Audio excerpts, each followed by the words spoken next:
invito a estar en sus Biblias en primera a Timoteo capítulo 3, versículo 14 y 15. Y quiero hacer esta lectura a favor de todos ustedes. Esto te escribo aunque tengo la esperanza de ir pronto a verte, para que si tardo sepas cómo debes conducirte en la casa de Dios, que es la iglesia del Dios viviente, columna y baluarte de la verdad. Quiero invitarles a una oración.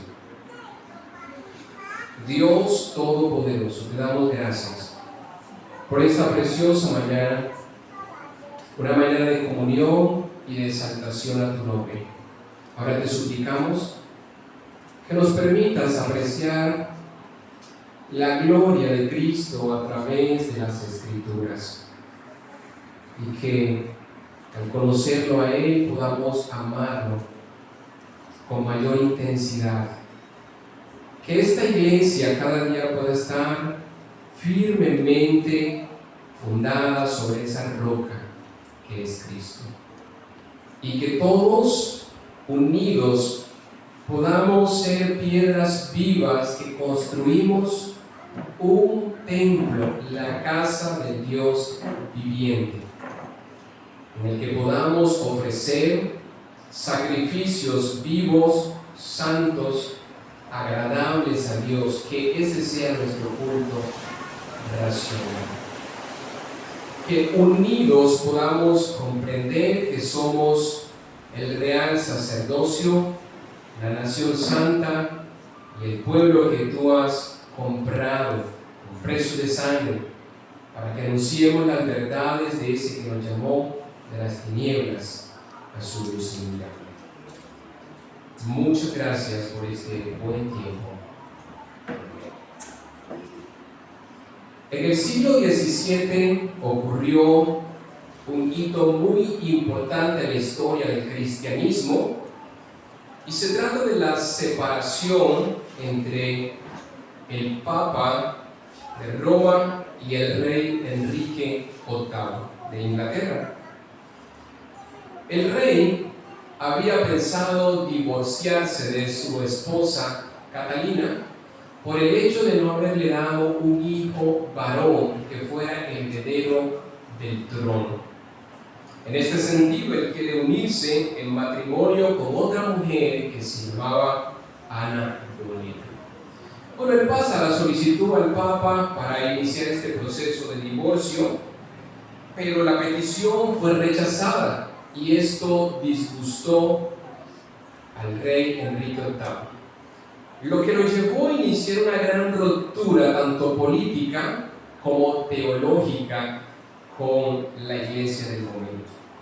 A la cabeza del rey Enrique entonces nace una nueva iglesia que toma como nombre anglicana. De los herederos de Enrique, algunos comienzan a identificarse con el catolicismo romano, mientras que otros se identifican con el protestantismo reformado. La historia nos habla de una hija de Enrique llamada María, conocida como la Sanguinaria. Esta atacó fuertemente a los cristianos que se identificaban como protestantes. Y en este sentido, los hermanos ingleses tuvieron que refugiarse en otros países. Pero mientras están allá, comienzan a recibir fuertes convicciones del evangelio reformado. Y una vez se enteran de que quien está en el poder ha cambiado y ha subido otro que se identifica con el cristianismo protestante, entonces ellos regresan. Y su único objetivo de regresar es para reformar a todo el país. Qué gran visión tenían estos hermanos. A este grupo de hermanos se les llamaron puritanos. En la historia también es conocida una mujer llamada Elizabeth I. Esta sube al trono y se identifica con el protestantismo, pero es una mujer muy florida, es creativa y ella quiere introducir al culto protestante cosas que a ella le gustan, cosas que le parecen muy bonitas e importantes. Los puritanos se acercaron a la reina y le dijeron: no, reina, en el culto se debe hacer solamente lo que Dios manda y no lo que a ti te gusta. El culto tiene que ser puro, reina.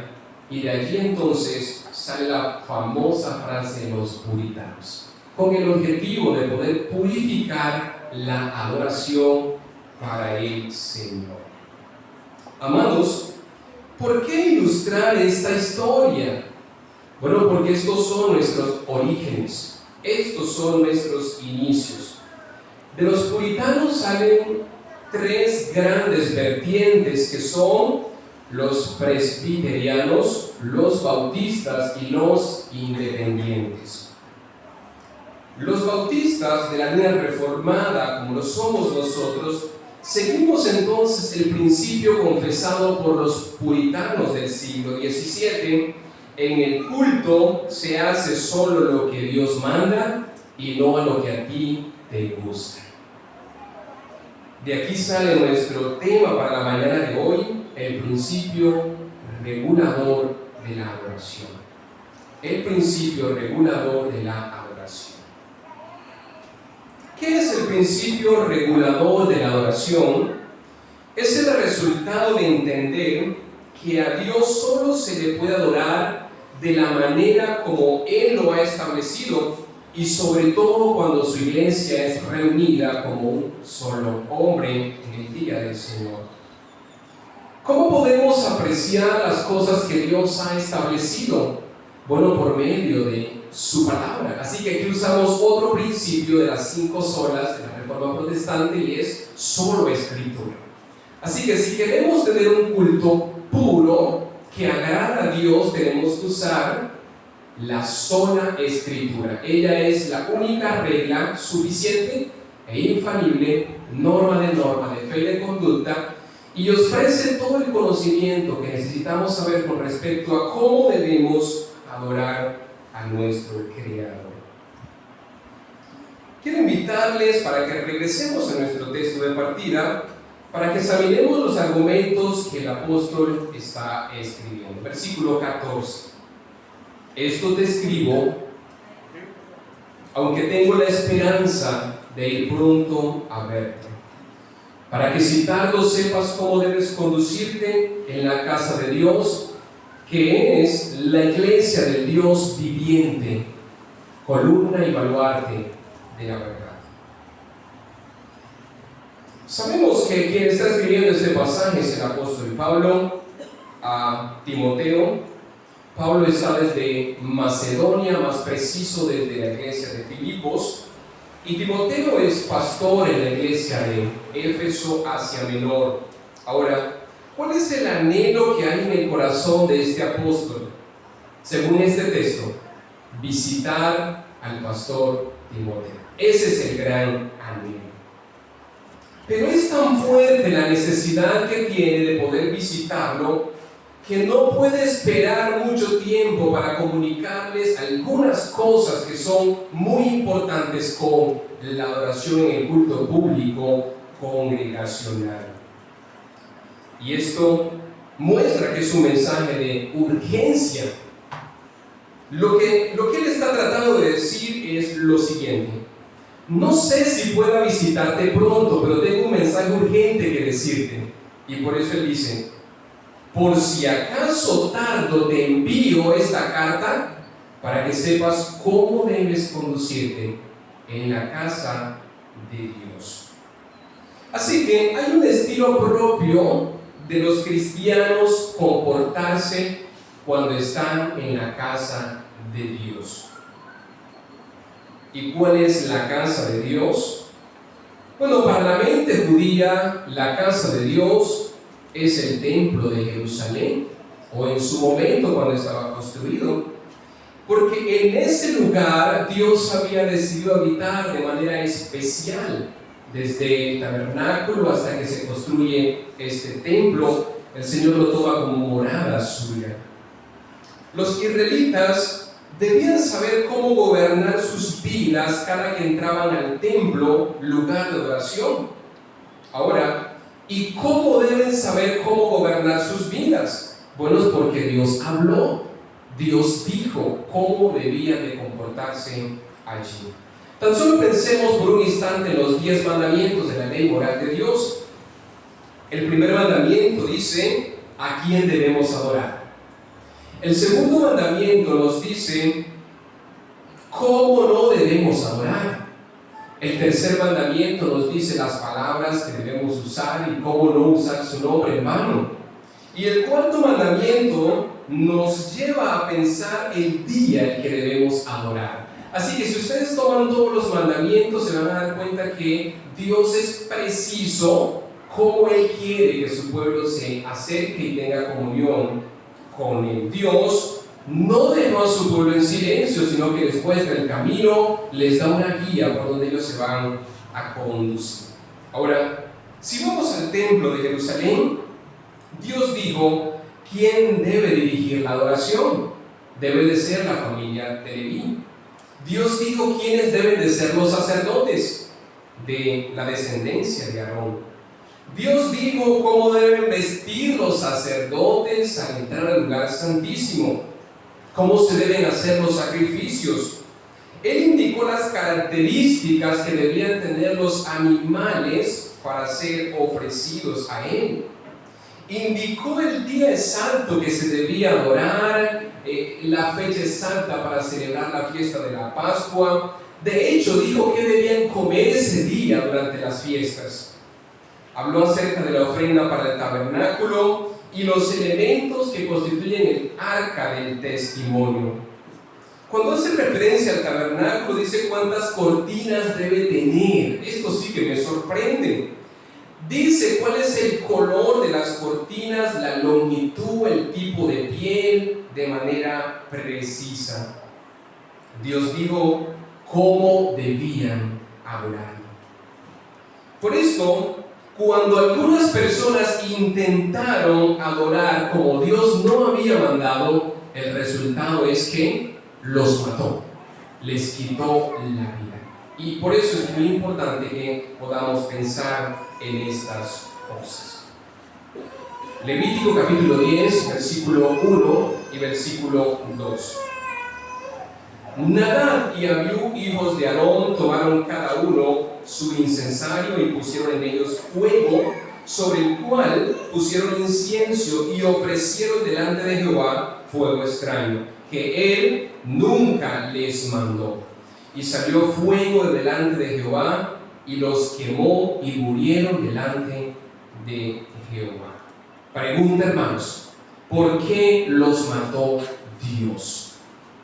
Bueno, son hijos de Aarón y ellos eran los indicados para hacer el sacrificio.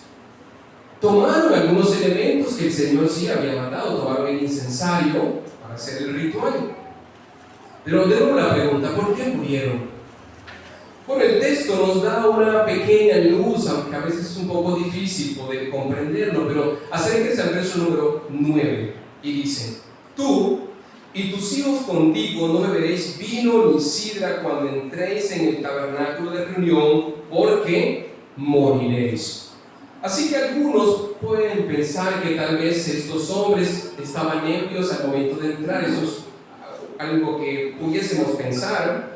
O que tal vez tomaron los carbones de donde no eran. Hermanos, es un poco difícil poder entender específicamente de qué se trataba. Pero lo cierto es que el mismo texto sí dice algo claramente. Y acérquense de nuevo al pasaje. Ellos ofrecieron un fuego extraño. ¿Y por qué era extraño? Porque el Señor no mandó hacerlo. Suficiente con eso. El Señor no mandó hacer ese sacrificio en ese momento. Así que todo acto creativo por el hombre para adorar al Señor se llama fuego extraño. Usar los elementos que el Señor no ha mandado usar en el culto de adoración es hacer venir la ira de Dios sobre el adorador. Y en este contexto, el resultado máximo fue la ejecución terminaron muertos. Pero quiero mostrarles un segundo ejemplo. Segunda de Samuel, capítulo 6, versículo 6. Al llegar a la era de Nacón, los bueyes tropezaron y Usa estiró la mano para sujetar el arca. Pero el Señor se enojó muchísimo contra Usa por haberse atrevido a tocar el arca, y allí mismo hirió a Usa, y este cayó fulminado, murió de manera inmediata. Otra vez la misma pregunta: ¿por qué Dios mató a Usa? Bueno, porque Dios antes ya había dado las indicaciones de cómo se debía trasladar el arca y quiénes debían hacer este trabajo. En Números 1:51 dicen: y cuando el tabernáculo haya de trasladarse, los levitas desmontarán, y cuando el tabernáculo haya de detenerse, los levitas lo armarán, y el extraño que se acercare, ¿qué pasa? Morirá. Así que esto tiene sus formas precisas de poder ser transportado. Así que conociendo esto, sabemos que Usa pecó por tocar inapropiadamente el arca de Dios y desobedecer el mandato del Señor. Dios no se enojó o responde en su ira antes de dar instrucciones a su pueblo. Primero el padre instruye a su hijo, y cuando su hijo lo desobedece, entonces lo castiga, ¿verdad? Dios, eso es lo que está mostrando aquí. La desobediencia es castigada con la muerte.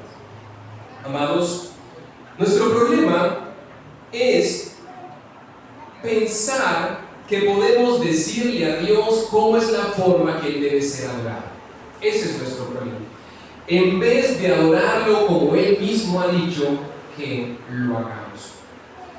Dios había dicho cuáles eran las manos que debían de sostener el arca. Pero Usa pensó que las manos de él podían ser más santas que la tierra donde podía caer el arca. ¿Ven? Cuando intentamos ayudar a Dios en lo que Dios nos ha dicho que lo ayudemos, cuando intentamos inventarnos algo creativo, entonces hay problema, porque no es como nosotros queremos, es como Él lo ha dicho. La mente humana piensa que se debe decir a Dios cómo se debe adorar. No es así. Así que esta historia de Usa nos lleva a pensar en actitudes y acciones que consideramos que son buenas, pero que delante del Dios Santo no lo son. A veces queremos ser como espontáneos. ¿Por qué no hacemos esto? Pensando de innovar algo, ¿no? Pero recordemos que estamos frente a un santo Dios. Por ejemplo, ¿cómo controlamos nuestros impulsos que a primera vista pueden ser correctos, pero cuando nos detenemos a evaluarlos nos damos cuenta de que no son conforme a la voluntad del Señor?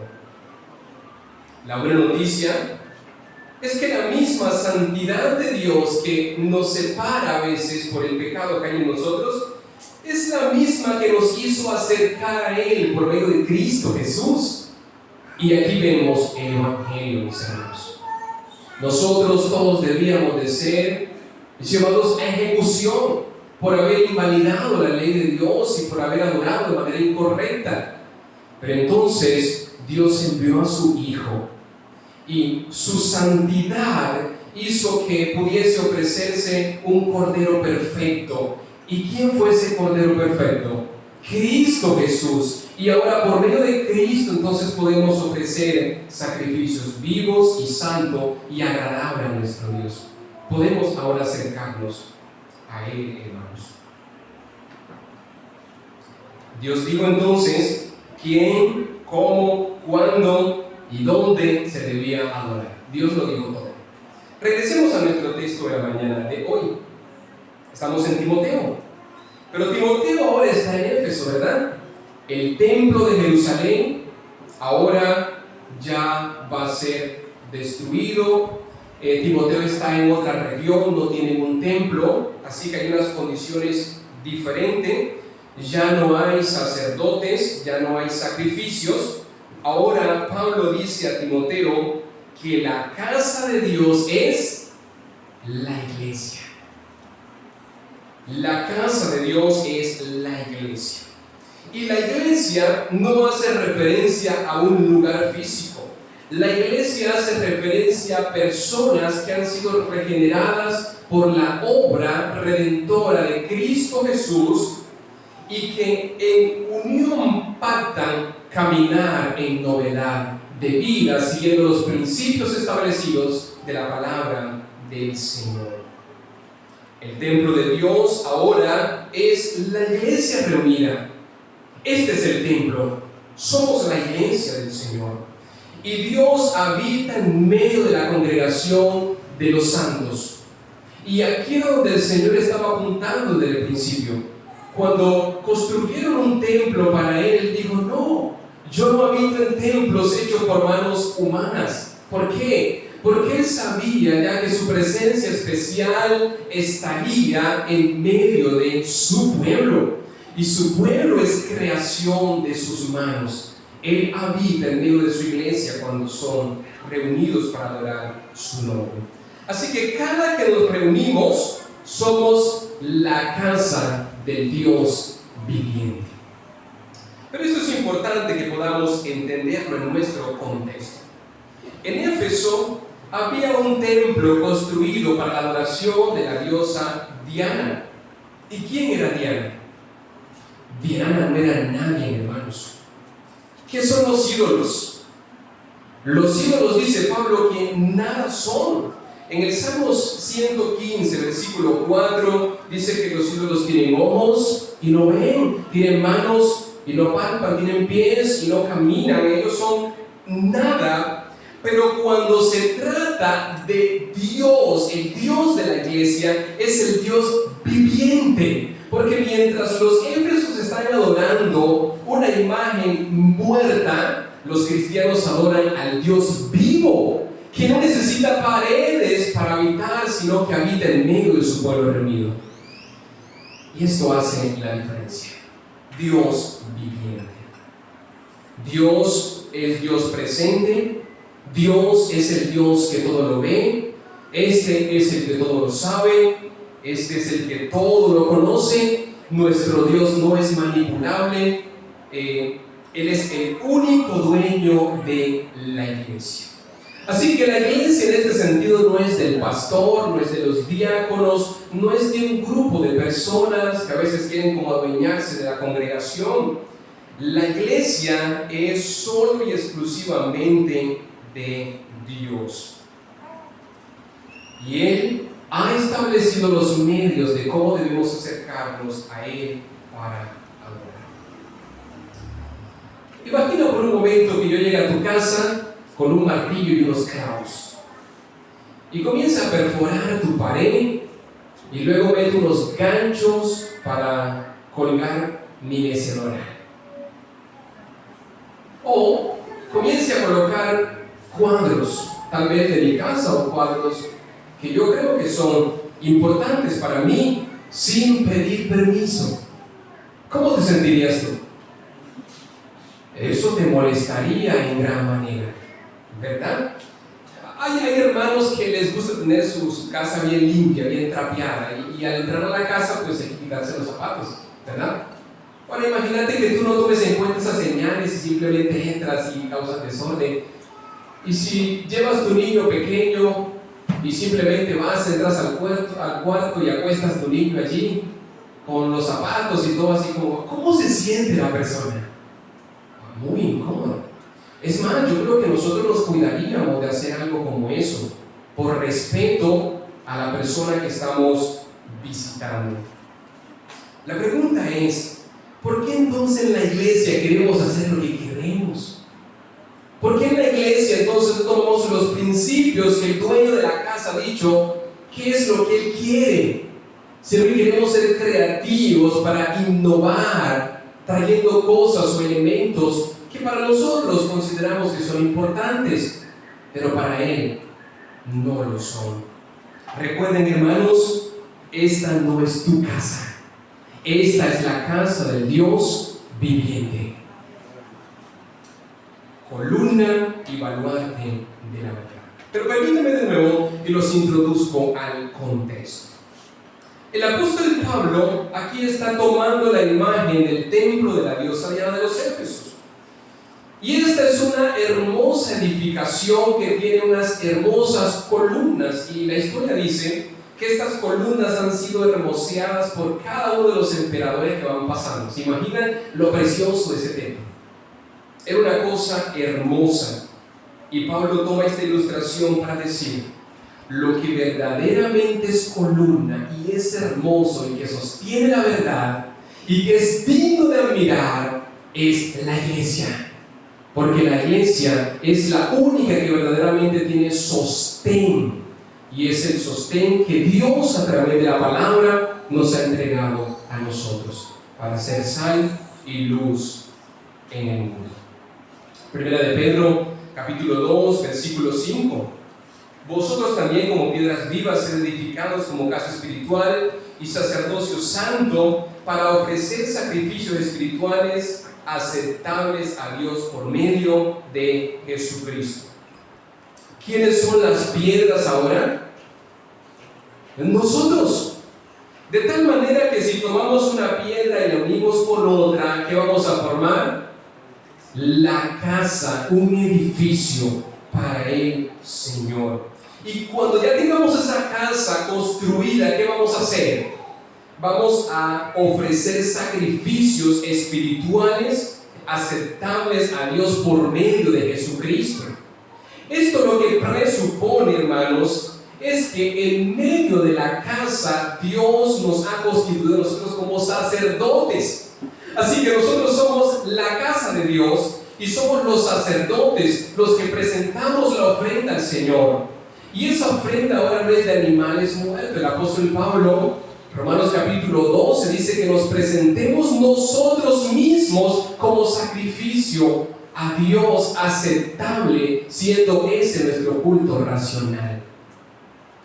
Ahora nosotros debemos de considerar cada una de estas cosas. San Juan capítulo 4, versículo 23. Ahora es cuando los verdaderos adoradores adorarán al Padre en espíritu y en verdad, porque también el Padre tales adoradores busca que le adoren.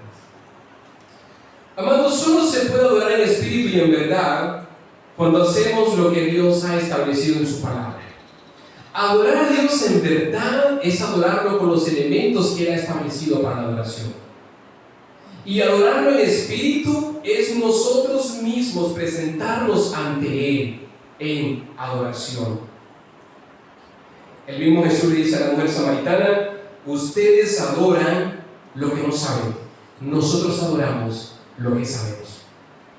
Y hoy, con mucha tristeza en mi corazón, puedo decir que muchas iglesias, que muchos cristianos en estos últimos 2 siglos están adorando lo que no saben. Lo que no saben. ¿Por qué? Porque Dios había dicho: es en Jerusalén. Pero los samaritanos habían dicho: no, es en el monte Gerizim. ¿Ven? Dios ha dicho: ahora el lugar donde debemos reunirnos y la forma y todas las condiciones, pero nosotros muchas veces hacemos caso omiso a esas cosas. Pero ¿qué es lo que ha pasado en nuestros días?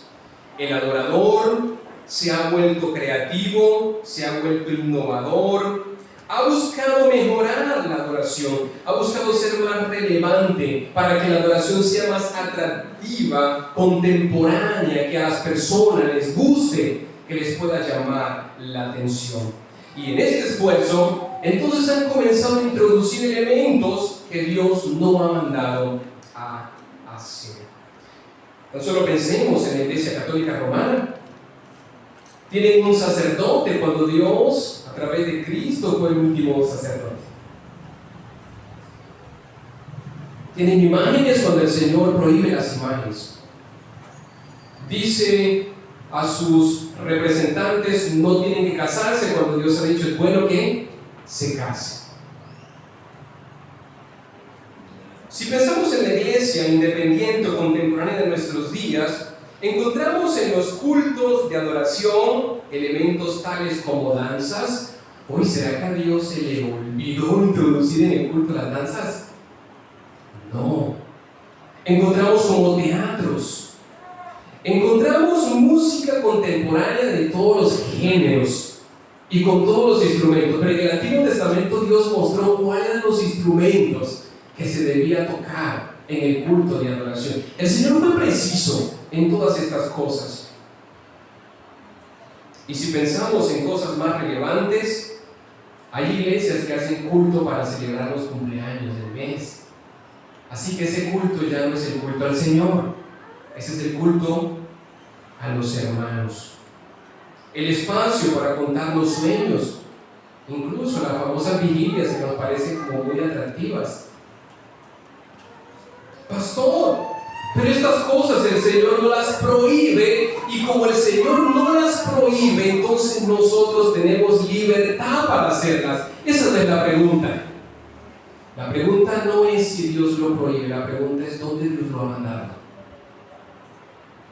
¿Dónde Dios lo ha mandado? Porque no es lo que nos gusta, es lo que le gusta a Él. Es de la manera como Él lo ha establecido. Así que muchos hoy día comienzan a adorar como usan, ¿no? Tratando de meter la mano donde no tienen que meterla. Y a Dios solo se debe adorar como Él lo ha establecido. ¿Quiénes deben de ser los pastores? Hombres que cumplen unos requisitos. ¿Quiénes deben de ser diáconos? Hombres que están escritos en Hechos capítulo 6. ¿Quiénes deben dirigir el culto de oración? Hombres, 1 Timoteo 2 capítulo 8. Quiero pues que los hombres levanten manos santas sin ir en contienda oraciones.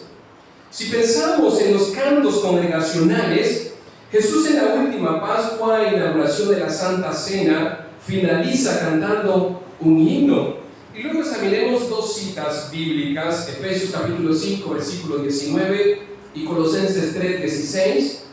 Hablando entre vosotros con salmos, con himnos y cánticos espirituales, cantando y alabando al Señor en vuestros corazones. Y luego dice, la palabra de Cristo muere con abundancia en vuestros corazones, enseñándoos y exhortándoos unos a otros en toda sabiduría, cantando con gracia en vuestros corazones al Señor, con salmos, himnos y cánticos espirituales. ¿Sigue siendo el Señor preciso en el Nuevo Testamento? Sí, mis hermanos. Siguen las recomendaciones, los mandamientos visibles para la iglesia de nuestros días. ¿Por qué nos reunimos el primer día de la semana? Porque el Señor lo ha dicho. Traemos las ofrendas el domingo porque el Señor lo ha dicho. Celebramos la Santa Cena este mismo día porque ese es el principio de la palabra del Señor. ¿Por qué? Porque Dios lo ha mandado así. Pastor, pero si hacemos ese culto así, a la gente no le va a gustar. Y lo más probable es que los jóvenes se vayan a ir cuando vengan al culto de adoración. Porque ellos quieren algo más llamativo, algo que les guste. Pero quiero decirles en esta mañana, la adoración que hacemos aquí no es para que le guste a la gente. Los cantos que entonamos aquí no es para que te gusten a ti, porque eso no lo estamos haciendo para ti, eso lo estamos haciendo para el Señor. Y Él es el que ha dicho cómo debemos adorarlo a Él, qué debemos cantar y cómo hacerlo. Algunos otros dicen, qué culto tan aburrido, yo no sentí la presencia de Dios.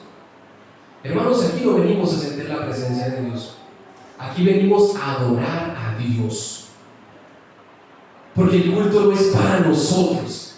El culto es para Dios. Así que si presentamos los elementos precisos como Él lo ha dicho, suficiente. Si intentamos hacer algo más que Él lo ha dicho, ¿sabes? Eso es merecedor de muerte. Imagínate que vas a celebrar el cumpleaños a tu esposa, o a tu papá, o a tu mamá, o a tu hijo. Y luego empiezas a pensar, ¿qué le llevo? ¿Qué le llevo? Y entonces empiezas a pensar en ti. ¿Qué me gusta a mí? ¿Qué me gusta a mí? Y luego vas a la tienda y compras lo que a ti te gusta para llevárselo a esa persona. ¿Qué sentido tiene eso? No, mis hermanos. Si queremos hacer que esa persona se sienta bien, tenemos que conocer los gustos y partiendo de eso entonces le llevamos el regalo que a él le gusta, que a ella le gusta. ¿Por qué nos cuesta mucho pensar que debemos de ofrecer al Señor solamente las cosas que a Él le gustan y no a lo que nosotros nos llama la atención? Hermanos, ¿cuán fácilmente nos desviamos de los principios del culto del Señor para hacer un culto a los hombres? Y cuando hacemos un culto a los hombres, esto se llama idolatría. Porque estamos adorando a un Dios que imaginariamente pensamos que a Él le gustan esas cosas. Y eso es lo que hacen las falsas religiones. Ellos, como no quieren un Dios viviente en medio de ellos tienen unos sacerdotes como un telón, y por medio de esos sacerdotes ellos le dicen al pueblo cómo es que a ese Dios le gusta que lo adoren, porque ese Dios nunca dice cómo deben adorar. Así que por medio de ellos nosotros adoramos. Acá no necesitamos ese telón, porque el Señor por medio de las Escrituras ya nos ha dicho cómo tenemos que hacerlo.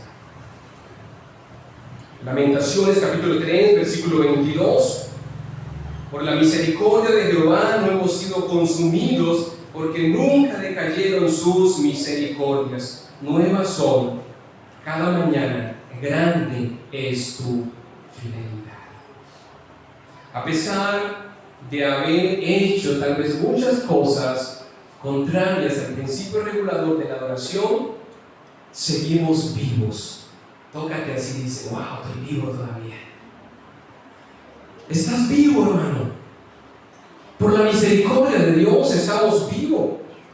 Damos gracias a Dios que cargó su máxima ira en Cristo por no descargarla sobre nosotros cuando tal vez éramos adoradores de dioses paganos e incluso en el cristianismo con elementos incorrectos. Ahora somos el deleite de Dios. ¿Y por qué lo somos? Porque somos amados a través de Cristo, porque mediante Cristo Jesús la ira de Él cayó sobre su Hijo, a fin de que ahora el amor, la gracia y la misericordia puedan alcanzarnos a nosotros. Amados, pero en última instancia les digo, ahora, habiendo sido salvado por la gracia de Dios, la gracia de Dios no es licencia para seguir haciendo lo que queremos, nos capacita para obedecer la palabra del Señor. ¿Para quién fue escrita la Torá?